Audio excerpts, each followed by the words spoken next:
Et je n'ai aucune honte à cela. Au contraire, je suis fier de moi. Parce que tous les Ivoiriens savent désormais que le problème là, il est sérieux. Voilà, parce qu'eux, ils pouvaient voir ça comme ça. Mais aujourd'hui, ils savent qu'il est sérieux. Que leur gouvernement là, c'est un gouvernement de souris. C'est un gouvernement même qui ne mérite même pas de les représenter. Parce que c'est un gouvernement qui joue dans la poubelle. En train de traquer les cyberactivistes. Regardez-moi les gens quoi. Je suis quand même un responsable. J'ai été candidat aux élections législatives. Et c'est eux qui m'ont envoyé là-bas pour aller mélanger Kakou Dikawi. C'est ça le vrai point. C'est eux qui m'ont envoyé là-bas. Moi, je ne suis pas préparé. Moi, je ne suis pas venu en Côte d'Ivoire pour faire une élection. Je devais quitter en Côte d'Ivoire en décembre. Et on me dit non, tu es candidat. C'est quoi? Donc, voilà un peu la réalité. Donc, pour dire aux Ivoiriens et à la diaspora, je réitère ici mon appel, chers parents. Ne me laissez pas seul. Je ne vous demande pas de faire des vidéos pour prendre des risques comme je le fais. Non. Nous faisons nos vidéos. On n'a pas peur de faire les vidéos. Et on fera toujours les vidéos. Mais nous, là, on doit avoir un avocat normalement pour nous protéger. En permanence. On ne doit pas attendre toujours quand c'est chaud pour vous appeler. On doit avoir toujours des avocats en permanence. Ça veut dire que vous-même, là, souvent quand vous marchez là, vous devez penser à nous. Ah, nos frères, là, comment ils vont? C'est pour nous, ils se battent. On n'a pas besoin de vous demander à chaque fois. C'est-à-dire que vous-même, là, vous pouvez penser à ça. Pour que nous, là, on ait au moins des avocats pour nous protéger. Peu importe là où on s'en va. Ben, c'est important. On se bat contre des systèmes. Voilà. Si ceux les ont supprimé ma chaîne YouTube, là, c'est parce que je ne parle pas seulement de Ouattara. Je veux que le pays revienne aux Ivoiriens. Et vous savez qui ça dérange. Vous savez très bien qui ça dérange. Je ne veux pas du franc CFA. Vous savez très bien qui ça dérange. Mais je ne veux pas. Est-ce qu'ils sont obligés de vouloir? Je ne veux pas aujourd'hui, puis pas demain. Il y a quoi? Côte d'Ivoire, là, c'est pour les Ivoiriens. Mon pays, là, ça appartient aux Ivoiriens. C'est quoi le problème? Et on nous asphyxie. On nous compresse. Il y a quoi? Donc, frères de la diaspora, je vous demande pardon. Ne nous abandonnez pas. Je ne suis pas le seul. Ne nous abandonnez jamais. Soyez auprès de nous. Parce que même vos coups de fil, là. Allô, allô, Johnny, tu vas bien? Et la famille, ça nous rend heureux. Aujourd'hui même là, le coup de fil que j'ai reçu, ça m'a trop... C'est dit que j'ai compris. Qu'en réalité, c'est parce que je n'ai pas parlé. C'est moi-même là, je n'ai pas parlé. Donc, Zazo, il ne faut pas te réjouir.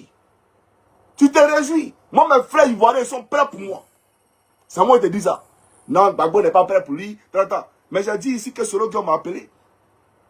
Il ne m'a pas appelé directement. Mais quand il a appris mon problème, il a dépêché des gens rapidement pour envoyer quelque chose pour que je puisse mettre 6 mois en cas de cas. Donc, je l'ai remercié. Tu comprends ou pas? Et donc, il ne faut pas dire que les leaders t'ont abandonné. Ils t'ont abandonné. Qui m'a abandonné? Moi, je les ai interpellés. Peut-être que le président Tidjane Thiam, il est occupé. Donc, j'interpelle le président Tidjane Thiam pour dire au président, nous là, c'est votre combat en train de mener ici. Le combat de l'opposition. Vous ne pouvez pas être là. Et puis Alassane Draman Ouattara va nous faire passer pour des criminels auprès de Google. Qu'est-ce que nous on dit ici qu'est criminel? Qu'est-ce que nous on fait? Le fait de dire qu'il vous exclut là, c'est criminel. Ce n'est pas criminel. On revendique votre droit. Et vous devez être candidat. C'est votre droit le plus absolu. Le fait de dire que le président Gbagbo doit être candidat, c'est un crime. Et pour ça, on est blacklisté à Facebook, blacklisté à Google, à YouTube. Ça c'est quoi? Donc le président Tidjane Thiam, qui connaît Mark Zuckerberg là, il ne peut pas être là, et puis nous on vive ça. C'est ça qui me fait mal. Et voilà pourquoi j'ai interpellé, pour qu'il soit informé, pour que cette situation-là, elle se décante. Et donc moi là, quel que soit ce que vous allez faire, je vais parler, je dirai à mes frères, voilà ce qu'on est en train de me faire, voilà ce qu'on est en train de me faire. Mais ça ne fait pas de moi quelqu'un qui est faible. Ça fait de moi quelqu'un qui a des contraintes et qui a des limites. Parce que je ne suis pas un voleur de la République. Si je voulais l'argent, je serais resté au RDR. Tous les ministres de Côte d'Ivoire, même les femmes étaient fans de moi. Quand je dis fans, ce n'est pas sexuellement, mais elles avaient vu les Michael Jackson. C'est-à-dire que même je vais quelque part, tous les ministres sont là, c'est moi je suis star là-bas. C'est moi, tout le monde me voit là-bas, et ils savent. C'est ça la réalité. Donc là, si elles voulaient avoir les gens, elles allaient laisser eux. Mais je suis un fils de la lumière, un fils de l'éternel, un fils du Seigneur Jésus-Christ. Et je ne peux pas m'accommoder, m'apparenter, d'accord, à l'obscurité. À l'obscurité. Et à tout ce qui est malsain. Le peuple de Côte d'Ivoire a besoin de moi. Moi, je suis allé en Côte d'Ivoire, j'ai vu, hein, les gars. J'ai vu les réalités des gens. Hein. Comment on a sur moi là. Même s'il y a 2000 euros, 3000 euros, mon argent finit dans ma poche. Ben, il donne ça sur la route. Et mes camarades, ils prennent l'argent dans leur poche pour donner. À un moment, il dit non, on ne te donne plus. Il dit non, il va vous rembourser. Il dit non, on s'en fout, on ne te donne plus. Parce qu'il faisait ça tous les jours. Il fait rentrer les gens à la fonction publique. Voilà, sans plan, sans franc. Ben, c'est possible. Vous qui prenez l'argent là, vous et moi, on va parler. Je suis le seul Ivoirien qui fait ça. Qui fait rentrer des dizaines de personnes à la fonction publique. Et puis, prend là. Alors que je ne les connais pas, ce n'est pas mes parents. Donc voilà mon cœur. Donc quand vous parlez là, moi j'ai vu les réalités des gens, j'ai vu les souffrances des gens. Les Ivoiriens souffrent et puis il va venir me dire, Ado la solution, Ado. Vous êtes tous des voleurs. Et je ne peux pas accepter ça. Il va m'arrêter là pour l'instant.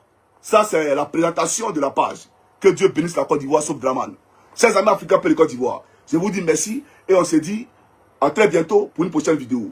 D'ici là, portez-vous bien dans la paix du Seigneur et dans la protection du Seigneur Jésus-Christ et que sa grâce inonde vos maisons. Voilà. Et tous ceux qui pensent à Johnny Pacheco, qui ont aidé Johnny Pacheco, que Dieu multiplie vos finances et qu'il bénisse vos progénitures. Voilà. Moi, je vous dis vraiment bonne nuit et bonjour à ceux qui se réveillent du côté des États-Unis et du Canada. On est ensemble, les gars. Portez-vous bien. Ciao, ciao.